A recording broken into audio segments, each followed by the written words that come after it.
ఆంధ్రప్రదేశ్లో ఉన్నటువంటి ఓడరేవుల విషయంలో అలాగే ఎయిర్పోర్ట్స్ విషయంలో ఒక కీలక ఒప్పందం జరిగిందని, ఆ కీలక ఒప్పందం ద్వారా ఆంధ్రప్రదేశ్ రాష్ట్ర దశ దిశ మారబోతున్నాయనేటువంటి వార్తలు వస్తున్న నేపథ్యంలో ఇంతకీ ఆ కీలక ఒప్పందాలు ఏంటి అనేది మనం పూర్తి స్థాయిలో విశ్లేషణ చేసుకుందాం. ప్రస్తుతం మనతో పాటు ఉన్నారు ప్రముఖ రాజకీయ విశ్లేషకులు, ప్రముఖ సీనియర్ జర్నలిస్ట్ సిఎస్ రావు గారు. సార్తో మాట్లాడదాం. సార్ నమస్తే. సార్ నమస్తే. సార్, ఆంధ్రప్రదేశ్లో ఉన్నటువంటి ఓడరేవుల అంశంలో అలాగే ఎయిర్పోర్ట్ల అంశంలో ఇప్పుడు ఒక కీలక ఒప్పందం జరిగిందని, ఆ ఒప్పందం ప్రకారంగా ఆంధ్రప్రదేశ్ రాష్ట్ర దశ దిశ మారబోతున్నాయన్నట్లుగా కొన్ని వార్తలు వస్తూ ఉన్నాయి. దీని మీద మీ విశ్లేషణ ఏంటి సార్? ఇప్పుడు ఏపీ మారిటైమ్ అలాగే ఏపీఎం టెర్మినల్స్ ఈ మధ్య ఒప్పందం కుదిరింది. 9,000 కోట్ల రూపాయల ఒప్పందం ఇది. దీని ద్వారా 10,000 మందికి ఉద్యోగాలు వస్తాయి ప్రాథమికంగా అని చెప్పి అంచనా వేస్తున్నారు.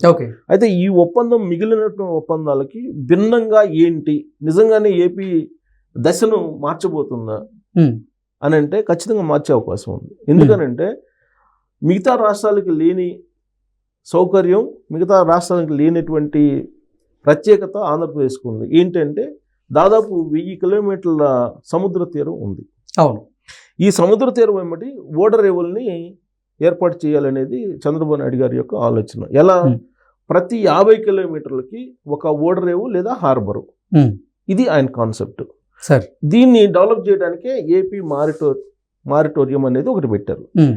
ఇప్పుడు ఏ విధంగా అయితే సిఆర్డిఏ ఉందో అమరావతి నిర్మాణానికి సంబంధించి ఒప్పందాలు ఏం జరిగినా సిఆర్డిఏ తోటి కుదుర్చుకుంటుంది. అవును. ఏపీ మారిటైమ్ అని చెప్పి ఇది ఓడరేవులకు సంబంధించి మొత్తం పెట్టారు. ఈ ఏపీ మారిటైమ్ తోటి అన్ని ఒప్పందాలు కుదుర్చుకుంటాయి. ఏది? ఓడరేవులకు సంబంధించి ప్రతి 50 కిలోమీటర్లకి ఒక ఓడరేవు లేదా హార్బరు. అది ఏర్పాటు చేస్తే ఖచ్చితంగా ఎగుమతులు దిగుమతులు పెరుగుతాయి అనేది అంచనా వేస్తున్నారు. ఇది గేట్వే ఆఫ్ ఈస్ట్ లాగా డెవలప్ చేయాలి. ఎగుమతులు దిగుమతులను పెంచడం ద్వారా దాన్ని మరింతగా లాజిస్టిక్ కంపెనీలు కానీ ఇవన్నీ తీసుకురావాలి. మరో సింగపూర్ లాగా మార్చాలి ఆ తీర ప్రాంతం మొత్తాన్ని అనేది చంద్రబాబు నాయుడు గారి యొక్క ఆలోచన. వీటితో పాటు నిన్న జరిగిన, అంటే గురువారం జరిగిన ఒప్పందాలను కనుక మనం చూస్తే కనుక, నిర్ణయాలు, క్యాబినెట్లు తీసుకున్న నిర్ణయాలు కానీ ఒప్పందాలు కనుక చూస్తే ఆంధ్రప్రదేశ్ నిజంగానే దిశ మారబోతుందని చెప్పి మనం భావించడానికి అవకాశం ఉంది. అంటే యాజిటీజ్ జరగాలి, ఇవన్నీ యాజిటీజ్గా ఇంప్లిమెంట్ జరగకపోతే జరగకపోవడానికి కారణాలు కూడా ఉంటాయి సార్. చాలా కారణాలు ఉంటాయి. ఎందుకంటే ఈ లోపల మళ్ళీ మెయిల్స్ పెట్టే వాళ్ళు ఉంటారు, వ్యతిరేకంగా రావద్దు, పెట్టుబడులు పెట్టద్దు, లెటర్స్ రాసే వాళ్ళు ఉంటారు, కంపెనీలు వెనక్కిపోయి ఉంటాయి. ఒప్పందం ప్రకారం జనరల్గా ఏంటంటే ఇప్పుడు సదస్సులు జరుగుతాయి, పారిశ్రామిక సదస్సులు అవి జరుగుతుంటాయి. జరిగినటువంటి ఒప్పందాల్లో 25% కనుక ల్యాండ్ అయినా కానీ, అంటే కార్యరూపంలోకి వచ్చినా కానీ సక్సెస్ఫుల్ అయినట్టే అని చెప్తుంటారు.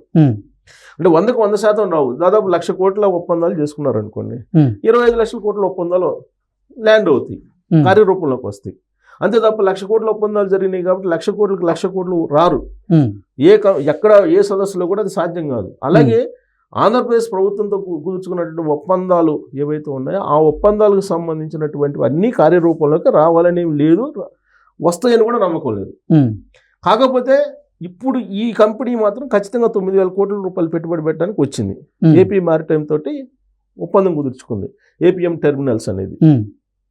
ఇది ఆల్రెడీ ల్యాండ్ అవుతుంది, ఖచ్చితంగా ల్యాండ్ అవుతుంది, ల్యాండ్ అయ్యే అవకాశాలు ఉన్నాయి.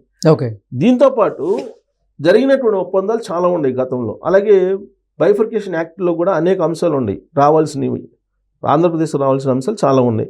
ఇవన్నీ రావడంతో పాటు ఒప్పందాలు జరిగినవి యాస్టీస్గా కనుక వస్తే నిజంగా కూడా దిశ ఆంధ్రప్రదేశ్ది మారిపోతుంది.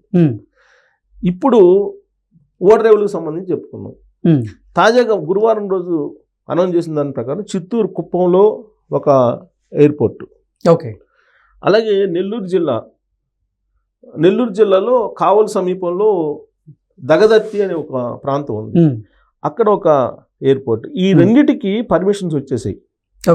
ఈ రెండింటికి ల్యాండ్ పూలింగ్, అంటే ల్యాండ్కి సంబంధించిన సేకరణ కానీ పూలింగ్ కానీ జరుగుతూ ఉన్నాయి. అంటే ఈ 2 ఎయిర్పోర్ట్లు కూడా రాబోతున్నాయి. వీటితో పాటు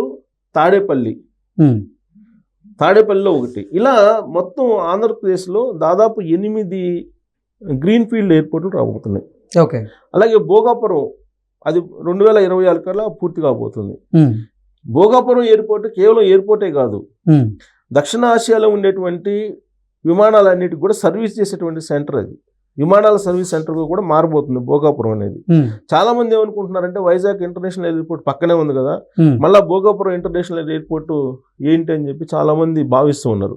కానీ భోగాపురం ఎయిర్పోర్ట్ కనుక పూర్తయితే ఆసియా దేశాల్లో ఉండేటువంటి విమాన సర్వీసులు అన్నీ కూడా సర్వీస్ సెంటర్గా ఉండే అవకాశం ఉంది.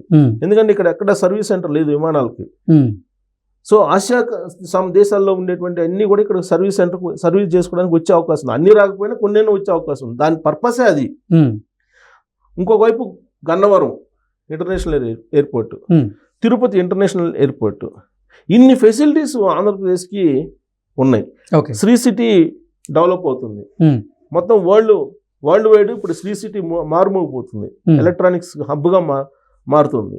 ఇంకొక వైపు అమరావతిలో క్వాంటమ్ కంప్యూటర్స్ నిన్ననే ఒకటి ప్రారంభించారు. ఇది ఇన్నోవేషన్ హబ్స్ అని. ఇన్నోవేషన్ హబ్స్ని ప్రారంభించడం అని అంటేనే ఒక ఇంటికి ఒక పారిశ్రామికవేత్తను తయారు చేయడానికి చంద్రబాబు నాయుడు గారు సిద్ధమయ్యారు. జనరల్గా ఉద్యోగం కావాలనుకుంటారు, కానీ ఈయన పారిశ్రామికవేత్తలు తయారు చేయడానికి ఇన్నోవేషన్ హబ్స్ని తయారు చేశారు. దాదాపు 4 సిటీస్లో ఇన్నోవేషన్ హబ్స్ని పెట్టారు. సో ఇవన్నీ చూస్తే కనుక దిశ మార్చబోతున్నారు అని చెప్పి తెలుస్తుంది. నిన్న జరిగినటువంటి ఒప్పందాన్ని వివరాలు చూస్తే 9,000 కోట్లు maritime board, AP maritime board, APM terminals మధ్య MOU 9,000 కోట్లు. ఇది 10,000 మందికి ఉద్యోగాలు ఇస్తాయి. ప్రపంచ స్థాయి ప్రమాణాలతో టెర్మినల్ ఏర్పాట్లు. టెర్మినల్ అంటే మనకి ఎయిర్పోర్ట్ టెర్మినల్ గుర్తొస్తాయి, అది కాదు. ఓడరేవులకి కూడా టెర్మినల్స్ ఉంటాయి. వాటికి సంబంధించినటువంటి ఒప్పందాలు. ఇది తూర్పు తీరానికి ప్రధాన సముద్ర వాణిజ్య ముఖద్వారం, తూర్పు తీరానికి ప్రధానమైనటువంటి సముద్ర వాణిజ్య ముఖద్వారంగా మారబోతుంది. ఇది మారిటైమ్ గేట్వే అని పేరు పెట్టారు దీనికి. మారిటైమ్ గేట్వే అని పేరు పెట్టారు. సో లాజిస్టిక్ కేంద్రంగా దీన్ని తీర్చిదిద్దేందుకు ఇప్పుడు ఒప్పందం కుదిరింది. ఏ కంపెనీ అంటే వరల్డ్లోనే బాగా పేరున్నటువంటి మోలార్ మాయర్స్ గ్రూప్లో భాగమైనటువంటి ఏపీఎం టెర్మినల్స్. ఇది వరల్డ్ వైడ్ ఫేమస్గా ఉన్నటువంటి కంపెనీ. ఈ సంస్థతోటి ఆంధ్రప్రదేశ్ మారిటైమ్ బోర్డు ఒప్పందం కుదుర్చుకుంది. సో దీని కారణంగా పోర్టులు, టెర్మినల్ అభివృద్ధి, అలాగే ఇప్పుడున్నటువంటి వాటికి ఆధునీకరణ, ఇవన్నీ కూడా జరుగుతాయి. ఆ కారణంగా పారిశ్రామిక ప్రగతి కానీ ఎగుమతులు దిగుమతులు కానీ పెరిగేటువంటి అవకాశం ఉందని చెప్పి అంచనా వేస్తున్నారు. సో రాబోయేటువంటి రోజుల్లో పెద్ద లాజిస్టిక్ హబ్గా ఆ తీర ప్రాంతం మొత్తం మారిపోతుంది అనేటువంటి అంచనాని చంద్రబాబు నాయుడు గారు వేస్తూ ఉన్నారు.